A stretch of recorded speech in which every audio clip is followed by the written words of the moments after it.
Unit 9, Section 3, we have the Great Depression, which lasted from 1929 until the beginning of World War II. Previously, we've talked about the stock market crashing on Black Tuesday, October 29th, 1929. We talked about the three causes of the Great Depression: overproduction, underconsumption, and unsound banking practices, including the ideas of speculation and buying on margin. We talked about the high rate of unemployment and the fact that it led to many men and oftentimes families moving out to shanty towns outside of cities called Hoovervilles. Today we're going to talk about the answer to the Great Depression, and that's going to come in the form of a Democrat from the state of New York named Franklin Delano Roosevelt. He is going to have a specific idea program to end the Great Depression, and it becomes known as the New Deal.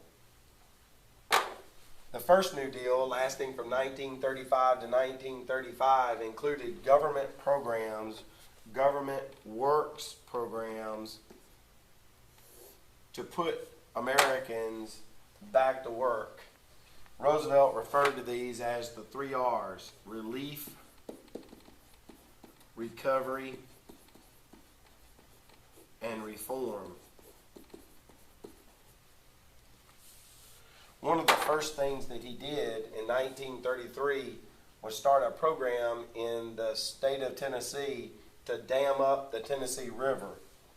It had 2 purposes, the damming up of the Tennessee River. One purpose was to provide cheaper electricity for rural areas in western Tennessee and northern Alabama. So to provide electricity for the poorer people living in those areas of the country, but also to stop flooding and increase recreational opportunities for poorer people living in these areas. The reason why this helped end the Great Depression is it put thousands and thousands of men and some women to work building this series of dams on the Tennessee River. Beginning in 1935, after Roosevelt's reelected, he begins his second New Deal. This one actually becomes more controversial, the second New Deal, because it includes a provision passed by Congress that becomes known as the Wagner Act. The Wagner Act, for the first time, called for the government to give men the right to join unions and to collective bargain. Remember, during the Gilded Age and the early 20th century with the Red Scare, unions were almost a dirty word in American history. But beginning with Roosevelt and the Democrats in Congress, they realized that unions are protections for workers. And with the Wagner Act, they give these men and some women the protection that they needed.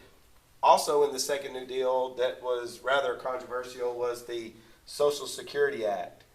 The Social Security Act provided old age survivors benefits to men who had worked their entire lives and reached the age of 65.